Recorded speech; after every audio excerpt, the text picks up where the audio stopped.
Ventana was one of the sites in the pilot Adopt a Home for Wildlife project in 2017. Since then, the videos about Tim Orton's work in restoring the rare tropical dry forest ecosystem have been documented in a series of videos. The lessons learnt along the way have been invaluable in developing effective methods of removing invasive plants and encouraging native and endemic plants to thrive to restore a more natural state, thus increasing the biodiversity value of this area. In this video, Tim reflects on some of the lessons learnt and showcases some remarkable achievements. Yeah, so this is one of the plants that was provided by the project. Done extremely well, probably only about a foot tall when it went in. But the combination of the shade and the amount of rain we've had this year has really brought this one on. And as you can see, the rest of them. And this one is a. This one is white cedar. White cedar. White cedar. Yeah. Yes. There are some Spanish oak. In fact, there's one at the bottom down there. I'll just pan round. Just at the bottom of the slope, there's a Spanish oak, again from the project. Yeah. And there's a few others in here as well. But it's, from what it was just a year ago, it's very impressive. Indeed. Great. Let's go around the other side and have a look at the seedlings. So these are the self-seeded trees that we were looking at just a year ago. And I think when we were here I was having to reach down to show you them in the grass. Yes. So a combination of shade and good amount of water this year has really brought this on. So the next step is to raise the crown on these neem trees, give them slightly more time to grow, and then I'll look at ring barking the neem trees themselves. So exceeding my expectations. Great. So you're going to let them grow a bit more and then cut back the... Yeah, I'll raise the crown again from the bottom of the trees a little bit more, and then I'll ring bark the trees rather than cutting them back any further, which with an experiment I did with a neem tree take about 2 years to die off completely. So it retains gradually reducing shade? Well, the one I did just died suddenly. Oh right, okay. It didn't look like it was dying, and then all of a sudden it just died. So hopefully for another 2 years they'll have this amount of shade. Good. Just manage the branches and cut them away as necessary. Thank you. Yeah. Now that's been an interesting exercise. This. Yeah. So I think you were originally thinking that of thinning the seedlings out, but I think time. Well, they've got away from me. Yeah.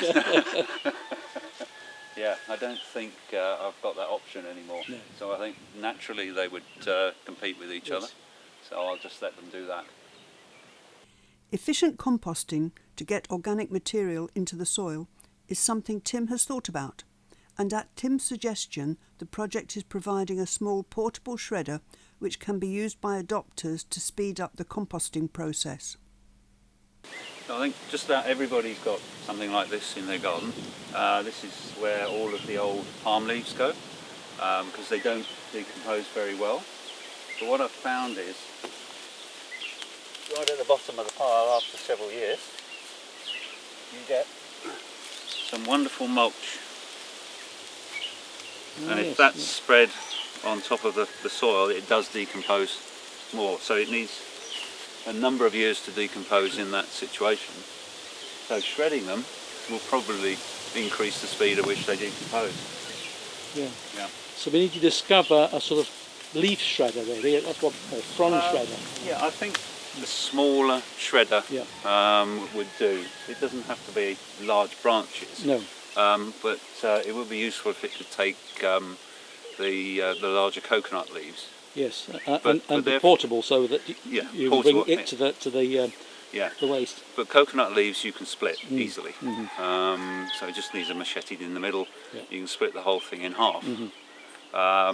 So probably the only bit you wouldn't be able to shred is the final bit where it used to attach to the tree. But there's a lot of organic material there which is going to waste. Yes. Yeah. And you definitely need it with this deep ash layer. Oh yeah, yeah, yeah. So it's a resource that I can't use at the moment, or not easily. I recall that in our discussions, one of your fellow adopters was saying, "I'll take the ash away," but I think you have rather too much for that. Yeah. Yes, I think I probably have about 3 foot across. What is it? Well, where it would be practical to take it away, probably the best part of an acre. Yeah. Yeah. But even that, because of the slopes, I don't think that's practical anyway. No. Yeah. Do a lot of damage even if one tries to do that. Yeah. Yeah. But also, I mean, if I can, or we can come up with an idea on how to make the ash fertile, when the farmers finally move back into the exclusion area, Yes. then at least there's a little bit of information they can use to start with. Exactly. So it may be useful for the Ministry of Agriculture or people like that. Yes, indeed. Thank you. Removing large trees lets self-seeded plants grow. But, as Tim reflects, the sudden intense sunshine can cause problems. Rather than removing large invasive alien trees, Tim now ring barks them so that they die slowly and continue to provide shade. Another observation is that self-seeded plants grow better than transplanted ones. Okay, so this was a very, very tall ficus, which I'm in the process of taking out.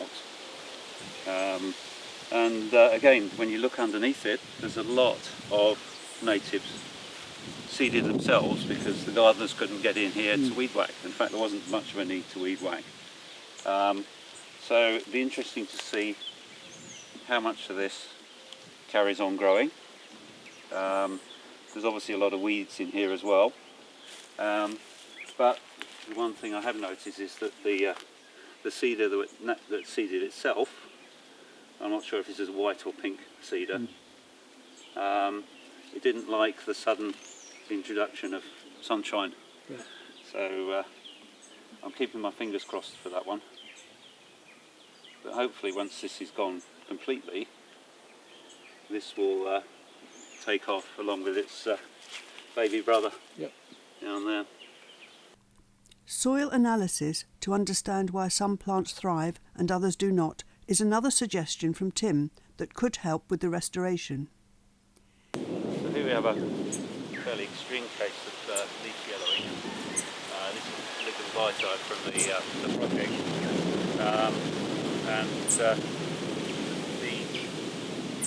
The odd thing is this is so close to Arabian Mahogany group from seed here. This seems to be loving it here. Perfect colour, doing very well. And the Ligum vitae less than 10 feet away is yellowing. Is it the soil or is it the environment? That's the question. But you're finding effects both between species and location, I think. Yeah. Behind you there, you'll see another Ligum vitae which isn't quite as yellow. It should be a nice bright green.